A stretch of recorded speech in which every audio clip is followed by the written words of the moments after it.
السلام عليكم ورحمة الله وبركاته. اللهم صل على محمد وعلى آله أصحابه أجمعين. ازيكم يا أحلى متابعين وأحلى مشاهدين وأحلى أخوات في الدنيا. طبعا النهارده راجعه لكم فيديو صغنن كده، حبيت أوريكم يوم الخميس احنا بنجيب ايه وبنقعد ايه نتسلى طبعا مع بعض كده، أسرة سعيدة. ربنا يخلينا يا رب ويبارك لنا في جوزي ويبارك لنا فيه ويرزقه برزقنا، امين يا رب العالمين. وايه ما ينقصناش حد ابدا يا رب.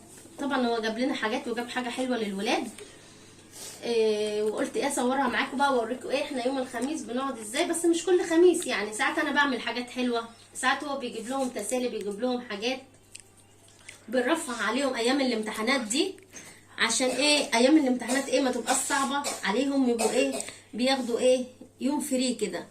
يلا نشوف اول حاجه جاب لهم ايه. راح هو عند قصر كريم، طبعا استاذ زياد النهارده كان اخر يوم ليه في الامتحانات، راح جابه قاعد اجازه النهارده زوجي، وراح ايه جابه. جاب لنا السوداني اللي هو السوداني اللبناني ده اهو. صراحه هما كان ايه عايز يجيب لهم من عند رايحين اللي في الملاحه، بس صراحه ايه ما قدرش.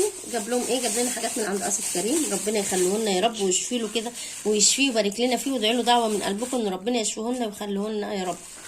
اهو ده اسمه سوداني لبناني، ده بالجبنه وبالكاتشب. جاب لنا ايه يعني مشكل لنا ايه حاجات كده حلوه، هندوقه طبعا. طعمه حلو جدا واللون طبعا دائت. واستاذ زياد عايز يدوق. ماشي يا زياد اهو. والوان بتدوق خلاص يا رويد، شكرا كله دائت. ونشوف بقى جايب لنا ايه ده. ده جايب لنا لب سوري اهو، ده نص لب سوري. لا مش كيلو يا زياد اصل كان معاه بيقول لك كيلو، لا مش كيلو. وبرده نشوف ده بقى جايب لنا ايه. ده جايب لنا لب ابيض اهو، جايب لنا لب ابيض. ونشوف ده برده في ايه اهو. وده برده سوداني اللي هو العادي ده. طبعا الكل بيمد ايديه مش عارفه ليه، بس يعني هنا في الامتحان اهو.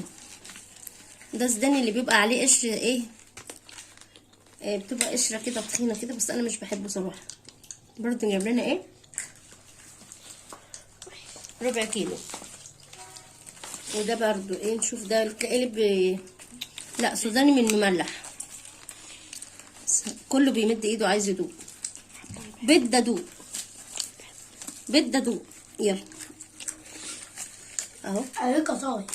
زي ما انتم شايفين كده. وجايب لنا كيس حمص برضو، ولادي برضو بيحبوا الحمص، جايب لهم كيس كده. ونشوف بقى جايب لهم حاجات حلوه. ده برشميلو اهو، جايب لهم 3، مش عارفه ما جابش واحد الرابع ليه، هم 4 ربنا يخليهم ويبارك لي فيهم. جايب 3 اهو. وطبعا الاندومي ده لازم اندومي. ده بتاع تلاقيه ده بتاع استاذ زياد اللي هو باللحمه ده الكبير ده. طبعا لازم زياد يكون مميز عن اخواته.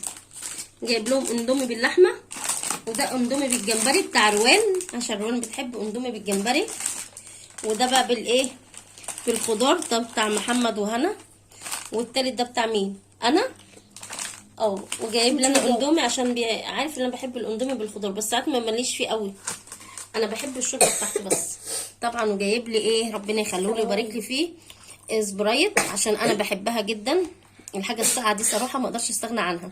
جايب لي ازازه كبيره. جايب لهم برده شيبسي، ده لمحمد شيبسي بالشطه والليمون. وهنا جايب لهم ايه شيبسي كنتاكي، هم جابوه قبل كده طعم والله شيبسي عادي خالص ما فيهوش اي حاجه، هو بس كنتاكي وخلاص. جايب واحد لروان وواحد لهنا وواحد لزياد. دي حاجتنا، دي سهرة الخميس بتاعتنا. احنا بنحب ايه كل خميس واللي بيفيد بقى مننا على الحاجه الحلوه اللي انا بعملها بتبقى ايه بناكلها برده يوم الجمعه، بتبقى اجازه. ويوم السبت بس السبت اللي من دول علينا امتحانات، روان بتمتحن ربنا ينجحها هي واللي زيها صراحه. وادي النهارده ده الفيديو الصغنن بتاعنا، ويا رب يكون عجبكم ونال اعجابكم يا بنات. وما تنسوناش بقى في اللايك والشير والاشتراك وتفعيل الجرس عشان القناه تكبر بيكم يا احلى مشاهدين واحلى متابعين. والسلام عليكم ورحمه الله وبركاته.